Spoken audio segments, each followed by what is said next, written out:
సంగారెడ్డి జిల్లా పటాన్చెరు నియోజకవర్గంలో political heat వేడెక్కింది. పటాన్చెరు నియోజకవర్గం Congress incharge Kata Srinivas Goud press meet తో రాజకీయంగా కాకరేపుతోంది. కాంగ్రెస్ పార్టీ నియోజకవర్గ ఇన్ఛార్జ్ కాట శ్రీనివాస్ గౌడ్ ఏర్పాటు చేసిన మీడియా సమావేశంలో ఎమ్మెల్యే గూడెం మహిపాల్ రెడ్డిపై నిప్పులు చెరిగారు. నిన్న ఎమ్మెల్యే మహిపాల్ రెడ్డి మీడియా సమావేశంలో మాట్లాడిన మాటలకు కౌంటర్ గా మీడియా సమావేశం ఏర్పాటు చేసి బహిరంగ సవాల్ విసిరారు. ఎమ్మెల్యే గూడెం మహిపాల్ రెడ్డి, నీవు మనిషివా? ఎమ్మెల్యే గూడెం మహిపాల్ రెడ్డి, నీవు మనిషి పుట్టుక పుడితే నా సవాల్ స్వీకరించు. రేపు 11 గంటలకి తడి బట్టలతో బీరంగూడ శివాలయం ఎక్కుదాం రా అన్నారు. ఒక్క గజం స్థలం కబ్జా చేస్తే రాజకీయ సన్యాసం తీసుకుంటా అన్నావు కదా, ఆధారాలతో సహా చూపెడుతున్నా, దమ్ముంటేరా సవాల్ స్వీకరించాలని సూచించారు. నీవు నిన్న మీడియా సమావేశంలో మాట్లాడిన మాటలకు సవాలుగా ప్రతి అంశాన్ని ఆధారాలతో సహా బయట పెడుతున్నా, తడి బట్టలతో గుడికిరా చూసుకుందాంరా అన్నారు. నిన్న ఎమ్మెల్యే మీడియా సమావేశంలో మాట్లాడిన మాటలు ఉత్త ఫేక్ మాటలని, హరీష్ రావు స్క్రిప్ట్ ఇస్తే ఇది ఎమ్మెల్యే చదువుతాడు, హరీష్ రావుపై మాట్లాడే స్థాయి కాదన్న మాటలకు కౌంటర్ ఇచ్చారు. నా కుటుంబం సుదీర్ఘ 50 సంవత్సరాల రాజకీయ కుటుంబం మాది. కాటా కుటుంబం పేరు మీద ఎన్నో కాలనీలున్నాయన్నారు. మాజీ ముఖ్యమంత్రి కేసీఆర్ రవాణా శాఖ మంత్రిగా ఉన్నప్పుడు మా ఇంటికి వచ్చి మా తండ్రి దర్శన్ గౌడ్ తో భోజనం చేసిన చరిత్ర మాదన్నారు. కాట దర్శన్ గౌడ్ రాజకీయ భిక్ష పెట్టకపోతే నీవు రాజకీయం ఎక్కడదన్నారు. ప్రభుత్వ స్థలాలను గీతలు గీసి అమ్మితే నీ స్థాయికి వస్తానా? ఆధారాలు చూపెట్టకుండా నాటకాలు చేస్తూ నీచ రాజకీయాలు చేస్తున్నామని దుయ్యబడ్డారు.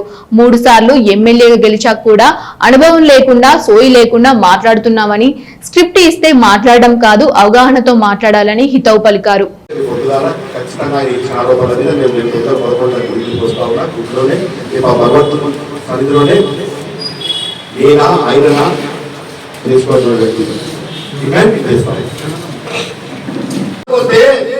నీ బట్టలిపి పర్వతాలు నిలబెడతాము. నువ్వు చేసిన ఆరోపణలు కానీ, నేను చేసిన ఆరోపణలు కానీ, నీ బట్టలిప్పే సాయం చెప్తా ఉన్నాను. నేను ఆధారాలతో సాయం కూడా మాట్లాడుతా ఉన్నా. ఈ యొక్క పేపర్ రూపలే ఆధారాలు చూపించి మాట్లాడుతా ఉన్నా. నిన్ను నడి రోడ్ల చోరస మీద బట్టలిప్పి నిలబెడతా అని చెప్తా ఉన్నా. నువ్వు అనుకుంటున్నావు వయసు గౌరవిస్తున్నా. ఈరోజు కూడా ఇంకా తక్కువ మాట్లాడుతున్నా. ఇంకా ఎక్కువ మాట్లాడి కోసం నేను తెలంగాణ బిడ్డనే. అన్నా మీరు 2 లక్షల జీతం ఉండదు కదా చాలా మంది. ఇంకా ఎక్కువ 2 లక్షలు కాదు, 4 లక్షలు 5 లక్షల జీతం ఉండదు కదా. వాళ్ళకి 4,500,000 5,000 కోట్ల రూపాయలు సంపాదించుకున్నది లేదు కదా. మనం ఎడ సంపాదించిన చెప్తే అందరూ కూడా 2 లక్షల జీతం ఉన్నది కూడా తెలుసుకోరు కదా. ఎడ సంపాదించుకున్నావు నువ్వు? నీకు 2 లక్షల జీతం వస్తే ఈరోజు 4,000, 5,000, 10,000 కోట్లకి ఎదిగినావు కదా.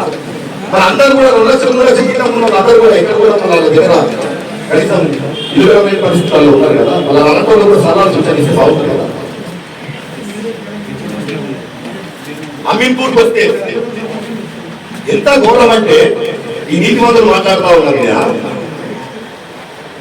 కూడా లేకపోతే చక్రపూడి కాలనీలో వాళ్ళకి ఎట్లా అయితే అట్లా ఎవరు అడిగేటోడు లేడని చెప్పి ఇష్టానుసారంగా మీరు పర్మిషన్ తీసుకుంటా ఈరోజు మళ్ళీ సురక్ష మాట్లాడుతున్నావు. పాతలు ఎవరు 158 ప్లాటు, ఆఖరి ప్లాటు. ఇది ఒరిజినల్ లేవాడు 9 ఎకరాల 37 గుంటలు లేవడు. దాని తర్వాత నువ్వు 106 ప్లాట్లు ఆ బాగు కొట్టి 62 సర్వే నంబర్ల 106 ప్లాట్లు వేసి మళ్ళీ 64, 60 సర్వే నంబర్లు వేసి మళ్ళీ డాక్యుమెంట్ ఎందుకు చేసావో చెప్పాలి సమాధానం. 62 శంకర్లాల్ దగ్గర ఉన్నప్పుడు మన 62 సర్వే నంబర్ వేసుకోవచ్చు కదా. నీ దగ్గర కొన్న డాక్యుమెంట్ ఉంటే వేసుకోవచ్చు కదా. మళ్ళీ 64, 65 వేసి అడుగుతాం. వేసిన మోసం కాదా? దానికి ఎంఆర్ఓ వారు కలెక్టర్కి ఫిర్యాదు చేస్తే నోటీస్ ఇచ్చే విషయం వాస్తవం కదా. 1-2 పురోగొట్టే విషయం వాస్తవం కదా. ఆ ఉన్నటువంటి ఇళ్ళకి నోటీస్ ఇచ్చి నోటీసులు అర్థమైన విషయం వాస్తవం కదా. దీని మీద వదిలే ప్రసక్తే లేదు. ఆల్రెడీ ఎంఆర్ఓ గారు నోటీసులు ఇచ్చారు. కలెక్టర్ గారి దృష్టిలో ఉంది. ఖచ్చితంగా నేను చెప్తా ఉన్నా 62 సర్వే నంబర్ ఆ 5 ఎకరాలు 104 ప్లాట్లని పంచాయతీ ఖచ్చితంగా వదిలిపెట్టేది ప్రసక్తి లేదు. దాంట్లో ఎవరైతే భాగస్వామ్యంలో ఎవరు తెరంపుకొని నడిపించారో, ఎవరు బినామీలు ఉన్నారో, ఎవరు అమ్మిందే మళ్ళీ మళ్ళీ అమ్ముతారో ఎవరిని వదిలిపెట్టే ప్రసక్తి లేదని చెప్తా ఉన్నా.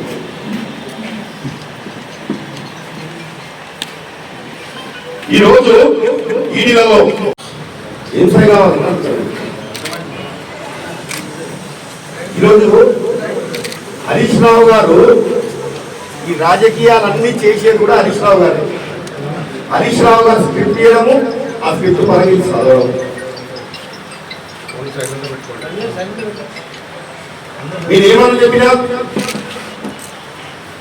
హరీష్ రావు గారు ఇలాంటి దొంగల గురించి మాట్లాడకండి, ఇలాంటి దొంగల గురించి ఒకవేళ పుచ్చుకోవద్దు, పవిత్రమైన దేవాలయం లాంటి అసెంబ్లీలలో మరి ఇలాంటి దొంగల గురించి ఇలాంటి కబ్జాకోర్ల గురించి మాట్లాడడం సిగ్గుచేటు ఇది అని చెప్పారు.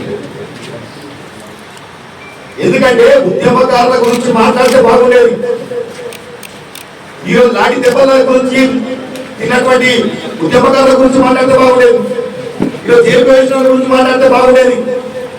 కానీ ఈరోజు నై తెలంగాణ అన్నోళ్ళని ఆ రోజు తెలంగాణ ఏ తెలంగాణలో లాఠీ చేసిన గురించి మీరు మాట్లాడడం సిగ్గు చేయడం తప్ప. దానికి స్థాయి కావాలా? ఏ స్థాయి కావాలి? నా బొద్దు స్థాయి కావాలి.